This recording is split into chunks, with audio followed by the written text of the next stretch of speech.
What's going on, everyone? Welcome to the Bring the Thunder podcast on Canada Day.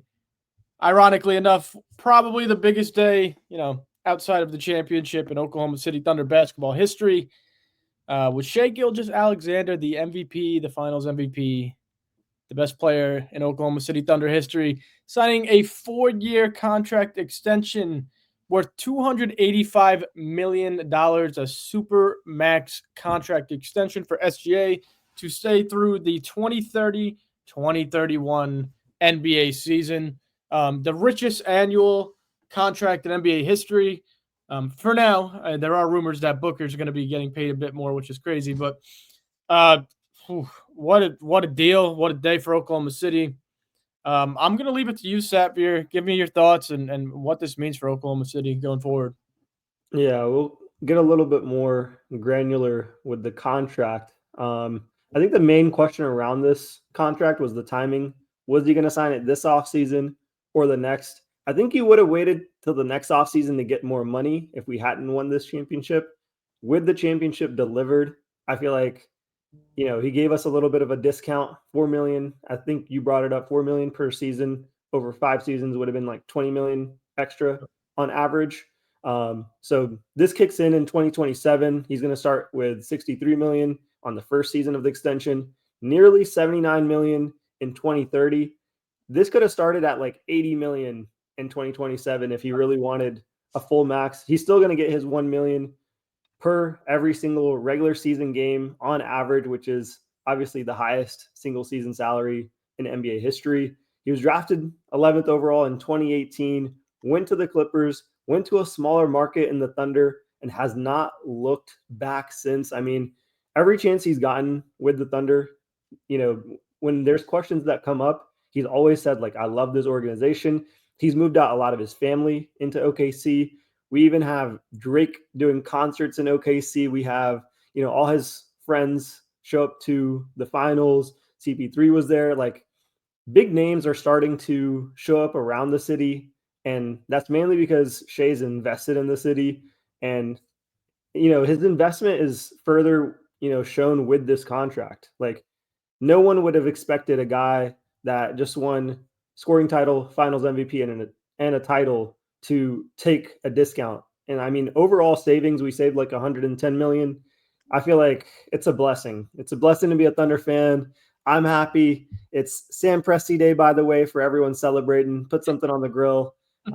Really happy about it. I love every Thunder personnel that won this chip or was a big part of it has a day named after them, and I love that. So. Absolutely. Especially Dylan Jones too. But I digress. Yeah, I mean, like you mentioned, getting, the contract is back heavy. So Shai's helping out early by taking cuts in order to extend J-Dub, extend Chet, and maybe, a few other roster moves down the line here. Saying that, and there we go, pulled that up. I mean, taking 63 early, 68 the next year, and then back heavy towards the end. With that being said, I mean, we know the extensions are coming for J-Dub and Chet. What are you expecting for them to look like? I personally am leaning towards J-Dub max. I don't know if Chet gets there with the injury past, but what do you expect? Yeah, I expect them to both get the same exact deal. Maybe J-Dub gets an extra $20-30 million bump because of all NBA. I think that's the main difference. I don't think from like a talent evaluation perspective, Presti looks at them any differently. But from like an accolade perspective, J-Dub did make that leap when, he was a little bit healthier this season. So he did get that. So I do expect him to get a little bit more. I expect him to possibly sign for close to like a JJJ level type of deal. Whereas previous to this, I was thinking closer to like 280 million for J-Dub. He'd probably take like 240. Right. Maybe Chet takes 210 at this point with Shai taking the discount. I wouldn't even be mentioning these numbers for their rookie extensions if I didn't think, Shai taking this, less money would impact those guys to take less money as well. And that'll help out a lot in terms of the core, the other pieces that we have on the roster as well. Yeah, definitely, definitely. I mean, yeah, because knowing, I mean, like we're gonna have to pay our top three guys, and you know, everyone knows it's going to happen, but it's about when the roster's gonna move. We have the picks to constantly keep adding guys and letting other guys go. I mean, the priority for this Oklahoma City Thunder team is keep the big three together. They weren't able to do so in the past. I know Presti probably has a few regrets about that. So he's going to get it right this time. And then now he's just going to have to work around it, which role player leaves, which role player stays. Does the draft pick pan out? How much does he get paid? But I know he has a plan. And I think the players are all in on staying together. I mean, Shai, but leading by example here. Um, just a fantastic player, human, just so great for Oklahoma City. Yeah, I want to mention Sam Presti real quick. In his presser yesterday, he mentioned praising the mindset of Shai and his consistent progress. He also mentioned Shai as a basketball artist with emotional intelligence, creativity on the floor. He highlighted Gilgeous-Alexander's balanced use of creativity and being objective in his thinking. I think from like a future outlook, the things that he outlined in that presser was we're going to remain consistent over the contending years, major players under contract through at least the next couple seasons, and the team's going to hold multiple draft picks from these past trades. I feel like Shai has acknowledged the team growth as well in his pressers. There's still room to improve. He notes that a lot of his younger teammates and J-Dub and Chet are not in their prime right now. And we still have a lot of development to do. Like, this is still the youngest roster. All these teams are making frantic moves. They're only just trying to catch up to us. Whereas, we're the champions. We're going to be able to defend ourselves. And this is kind of an unprecedented moment in NBA history where this young of a team wins, and they're also set up, for the future. And also their three core guys are willing to, possibly take discounts. Like, how does that make you feel, Joe? How does that make you feel, man? It's everything I could ever wish for. It's a different circumstance of what we're used to, right? I mean, we've seen free agency get hectic. We've seen, players want money, prioritize money over, championships. And as a basketball fan, I could understand, but this is just the best thing an Oklahoma City Thunder fan could ask for. You're saving money, you're putting the team first, and you're the best player in basketball. The guy's the perfect role model, the perfect NBA player. And I'm going to say it again. You can't ask for more. You can't ask for more.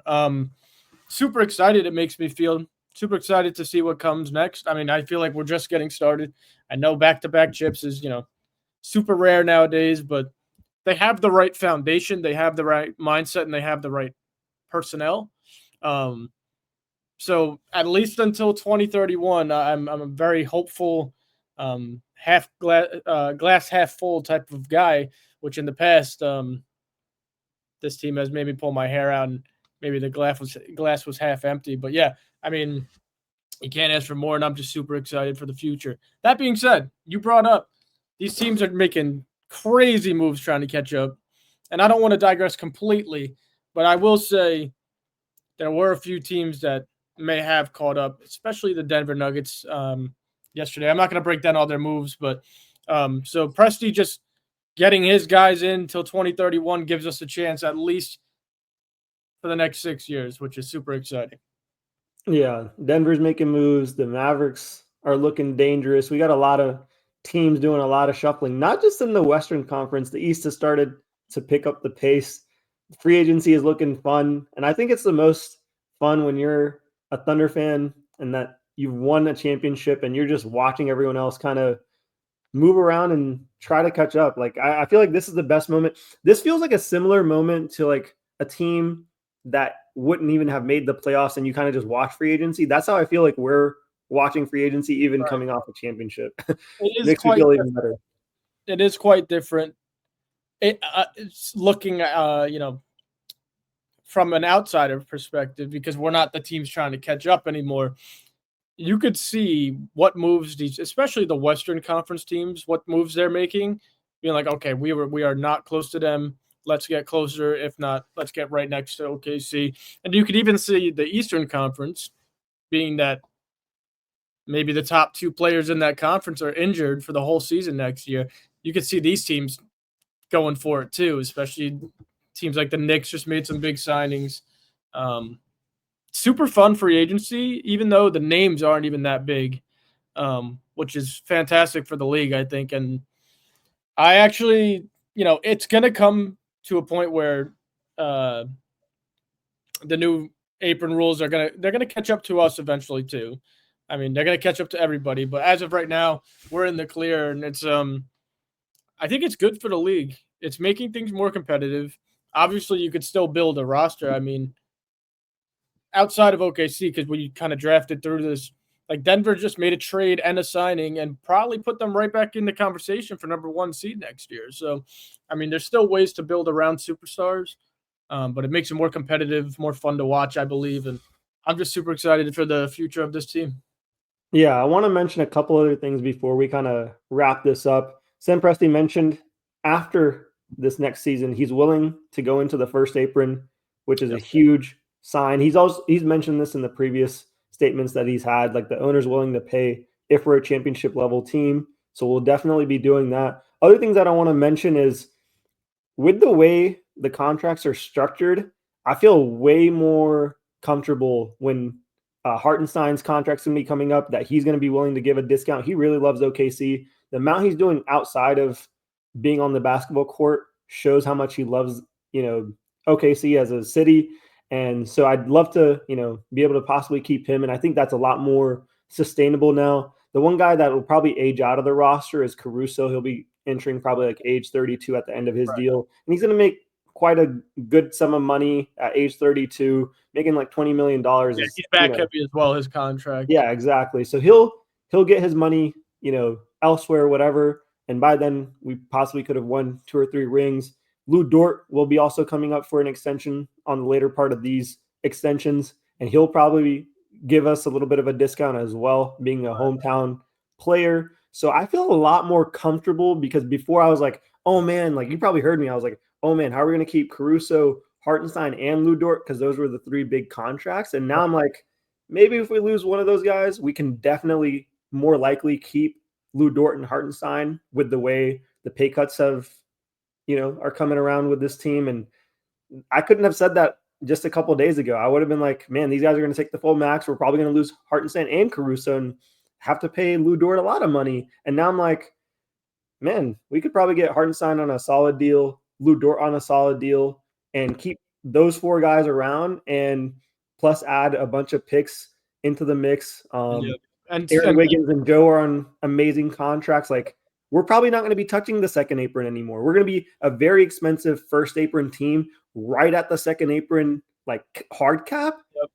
But I'm comfortable with that. If the owner's willing to pay for that, like more power to him. That gives us a 5 to 6 year window, which is unheard of. Like, I didn't think that was going to be where this was headed.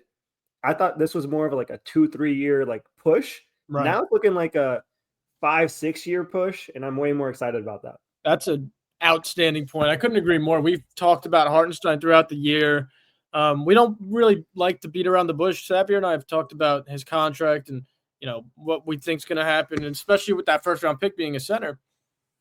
But now teams are signing 3 big men, and with Presti coming out and saying he's willing to go over the first apron, and Shai leading by example with this discount, about $20 million, total over 4 years. It saves room for a guy like Hartenstein to take an extension. And you mentioned he loves being in OKC. OKC loves the guy. Easily could see him hopping on the boat and saying, yeah, I'll take a little off to win another championship, especially if they win another one before the contract's up. So great point. Also, he also got a overpay in his first 2 years.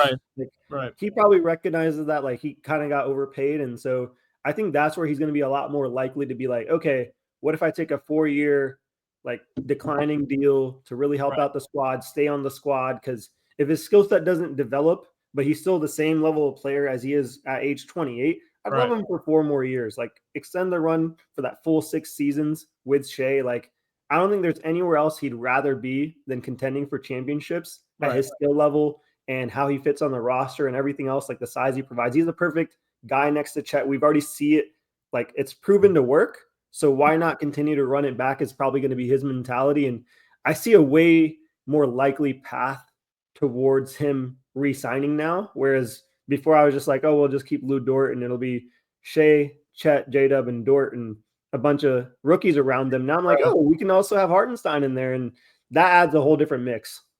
Absolutely. Completely agree and just super excited. But with that being said, we're going to wrap this up. Again, Shai staying through 2031. Thunder fans, smile. Like Sapir said, grill something up today. Throw something on the grill. Have a drink. Whatever you want to do. Or as Shai says, get drunk off candy. You know, whatever floats your boat. It's a great day in Thunder history. It's a great day in Thunder basketball. And only better things to come with J-Dub and Chet. So we'll keep you guys posted. But again, thank you guys for watching. If you are enjoying the content, subscribe. Very easy to do, free to do for now. I'm joking. It's always going to be free to do. But we appreciate all of you. And I'm going to leave it with a Thunder up, baby. Let's go. I don't want to get too hype. You know, I got to save my energy for next season. But super exciting. Sapir, any last words? Nah, man, I'm excited. This got me pumped up. We'll be back here with another video in a couple days on the J-Dub and Chet extensions, and we'll break that down too. There we go. See you guys later. Thanks for watching.